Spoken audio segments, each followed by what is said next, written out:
For just £5 a month, you can get early access to all of our podcast episodes, copies of our script, access to further information, and that is just the tip of the iceberg. Head over to patreon.com/Sunday Night Mystery. £5 a month. That's cheaper than 15 minutes of parking at Bristol Airport. Yeah, I know, it's crazy, isn't it?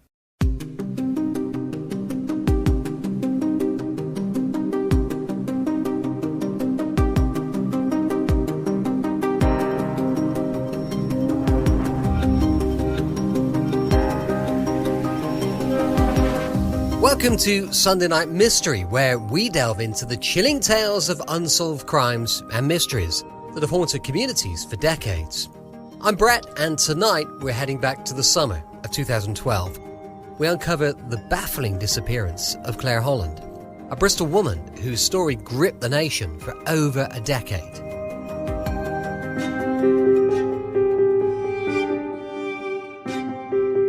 Unusually, this is a case that has partially reached a conclusion, so join us as we journey through the investigation, the trial, and the startling revelations that finally brought an element of closure to this haunting case. Claire Holland was a 32-year-old mother of four from the Lawrence Weston area of Bristol. She vanished without a trace from the Seamus O'Donnell pub on St Nicholas Street in Bristol on June the 6th, 2012. As the Queen's Diamond Jubilee celebrations faded, her mysterious disappearance sent shockwaves through the community. We explore the events leading up to that fateful night and the desperate search for answers that followed.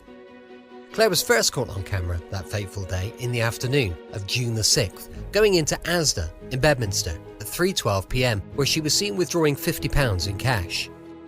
Claire was seen on several cameras jogging towards the store, crossing the road, and then, before heading back in the direction of the bed shop she came from a few minutes earlier. 5 minutes later, she's seen at the entrance of the pub while holding a Primark bag. She left the pub on a number of occasions, but the next sighting captured her back there, talking on the phone to her partner, Darren Osment, for 6 minutes until 4:16 p.m. An hour and a half later, she returned into view outside the pub. Then, just before 6:30 p.m, she left the pub and walked off past the Revolution bar to make a further cash withdrawal of £50 from NatWest Bank.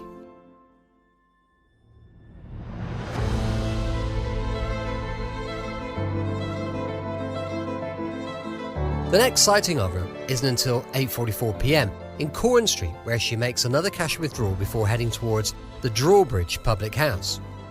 The last confirmed sighting of Claire on camera was at 9:32 p.m, walking to Baldwin Street, which was consistent with her returning to the Seamus O'Donnell pub.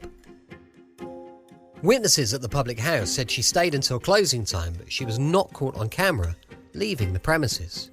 From here, it's not clear what happened to Claire. On Thursday, June the 14th, 2012, Claire was reported missing by her family when she missed appointments and didn't return calls. Avon and Somerset Police launched a missing persons appeal to try and find Claire. For several years, police officers released numerous appeals for information about her disappearance. A major operation also included underwater searches, house-to-house inquiries, financial and mobile phone checks.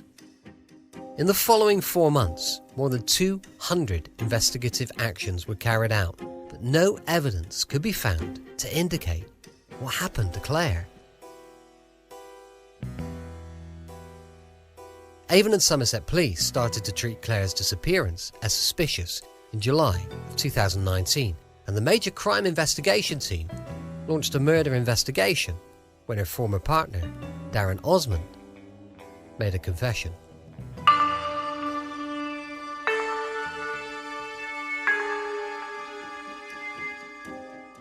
Osment was arrested and questioned by police officers, but later released under investigation on suspicion of murder.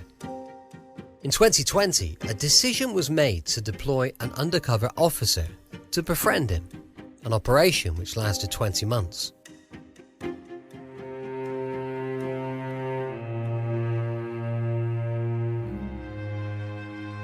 a police officer went undercover as Paddy O'Hara and relocated in a flat nearby to Osment's home.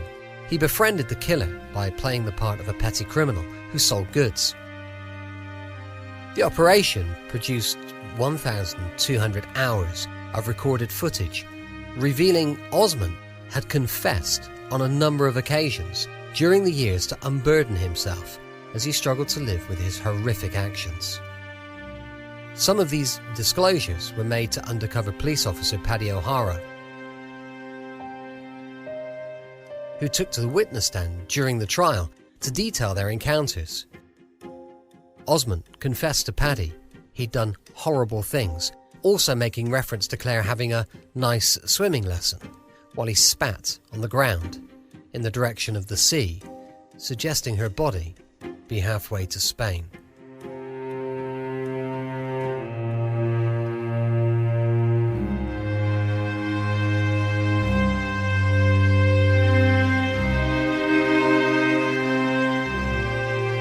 Videos of the encounters were released by police. In one clip, he imitates a slashing across the body while making a swishing sound and described the knife skill he learnt as a trained chef.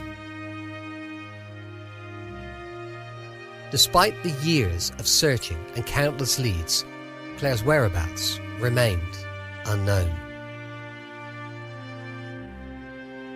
However, following the undercover operation, a breakthrough came, and Darren Osment was charged with Claire's murder.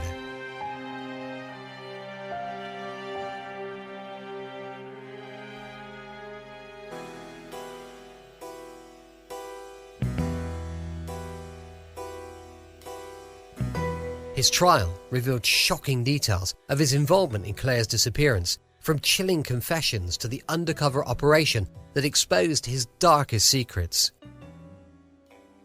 The courtroom saga unfolded with gripping intensity. Prosecutors said evidence pointed to Claire being killed by Osment and her body being disposed of. Prosecutor Andrew Langton said the confessions to the undercover officer came after Osment had already admitted to killing on a 999 call and to officers when they arrived to his home to arrest him.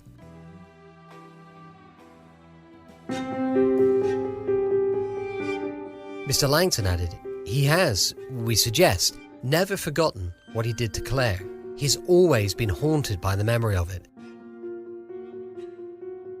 And that weight, the trauma of that memory, has taken a considerable toll on him. Osment denied any involvement and said any confession was untrue and the result of drink and drugs.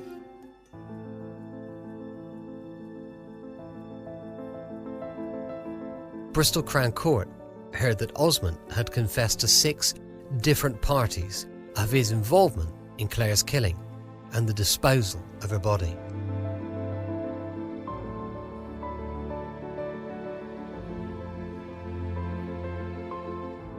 These included friends, a new partner, a 999 call operator, uniformed police officers, an undercover officer, and a prison inmate.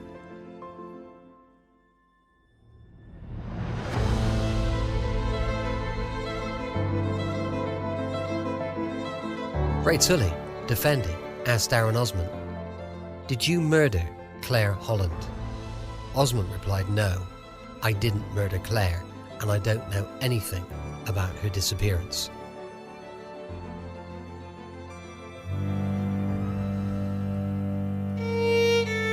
Darren Osment claimed he hoped that the police were able to find answers to Claire's disappearance. He denied having any involvement whatsoever.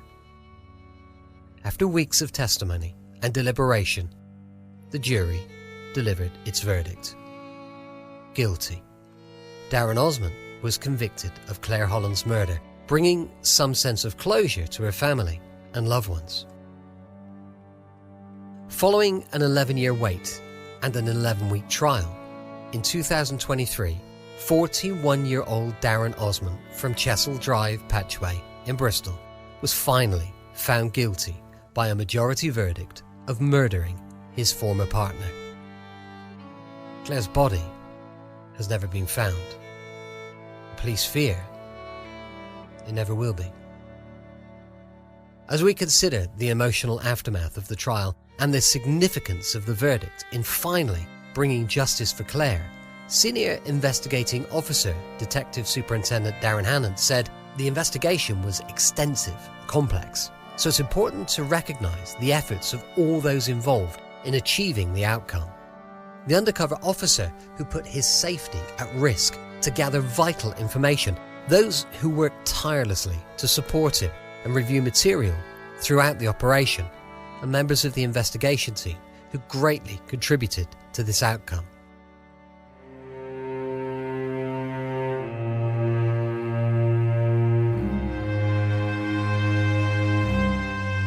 While police don't expect Darren Osment to reveal where Claire's body is, we can only hope the principles of Helen's law will prevail. It's a law ensuring that criminals who don't disclose the location of their victim can have this used against them when it comes to applying for parole. We can only wait to see if this materialises, but for the sake of Claire's family, there remains the hope this will provide them with the information they so desperately need. The disappearance of Claire Holland may have remained a mystery for over a decade, but through perseverance and determination, the truth was finally revealed.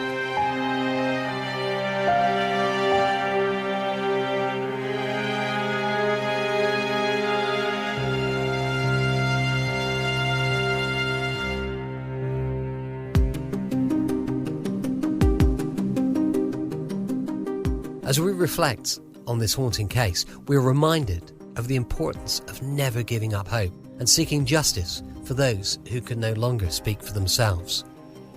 Join us next time for another episode of Sunday Night Mystery and journey once again into mysteries of the night. Stay safe and never give up hope. The shadows might just hold the answers that one day come to light. Although, in the spine-tingling realm of Sunday Night Mystery, some enigmas defy resolution, leaving us to simply ponder secrets of the past.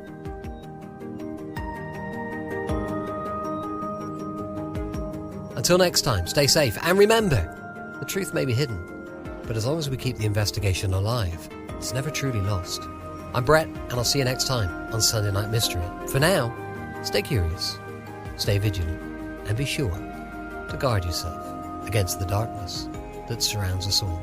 I'll see you next week, Sunday Night Mystery.